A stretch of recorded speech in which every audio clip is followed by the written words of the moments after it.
ওই আমি সান্ডা খাই মুরগির আন্ডা ইচ্ছি রে লাগছে বহুত ঠান্ডা সৌদি আরবে কফিলের যন্ত্রণায় 1971 সালে আমার দাদা পরদাদারা সৌদি ছেড়ে বাংলাদেশ এসে বসবাস শুরু করছিল।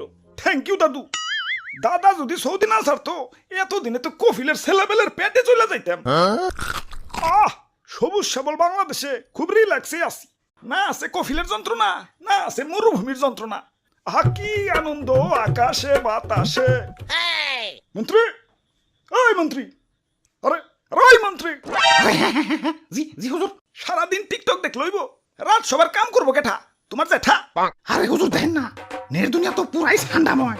আপনি তো পুরাই ভাইরাল হয়ে গেছেন। নেটে ঢুকলেই খালি আপনার ছবি। কি গো, তাই নাকি?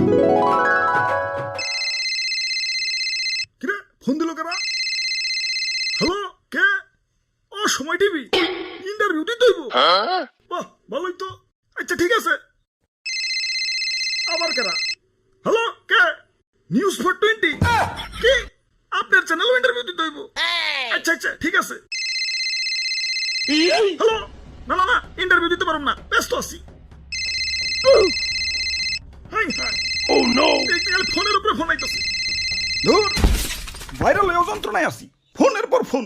এই বাঙালি নিউজ রিপোর্টার কি খাইতে কোনো কাম নাই? কেউ ভাইরাল হইলি হয়, ওরে নিয়ে নিউজ বানাইতে বানাইতে জগা খিচুড়ি বানাই দেয়। মানুষে পাত দিয়েও সারা পারে না, ওইটাও নিউজ হয়ে যায়। বাবাই খালি নিউজ রিপোর্টাররা না, ইউটিউবাররাও। তাই ভাইরাল হয়ে ভালোই লাগতাছে, নিজের পুরো মেগা স্টার ফিল হইতাছে। সাকিব খান রে ফোন দিয়ে ক বরবাদ টুতে যেন আমারে রাখে। আরে হুজুর, খবর কিছু রাখেন। বরবাদ টুতে আপনারা রাখবো, নিশ্চয় রাখবো। তো এই অ্যাক্টর হিসেবে না, খাবার টেবিলের খাবার হিসেবে। কি কও তুমি? হ্যাঁ, দেশে ঠান্ডা ভাইরাল হওয়ার পর থেকে দেশের পাবলিকরাও আমাকে ধরে ধরে খাওয়া শুরু করছে। অনেকে তো ঠান্ডা ভেবে বেচারা ঘুষাগুলো ছাড় দিতেছে না, ঘুষাও খাইতেছে।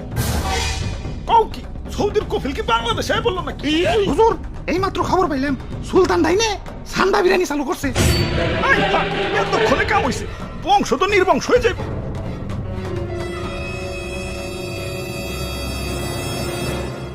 না অনেক হয়েছে, আর না, এর একটা ভিত করুনি লাগবো। মন্ত্রী, আমার সৈন্যদের প্রস্তুত করো, যা যা আছে সব কিছু নিয়ে এয়ারপোর্টে হাজির হও, দেশ ছেড়ে পলাই তুইব।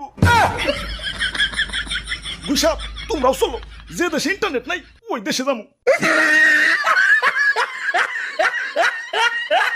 দাদু, ওয়েদারটা সুন্দর না? পিকনিক করবার মন চাইতেছে। ওরে বাপুরে, আমি এর মধ্যে নাই। ইয়া গতবার আমার দিয়ে মুরগি চুরি করাইছিলে, ইয়া ধরা পইরা কি দৌড়ানি ডাই না খাইছি।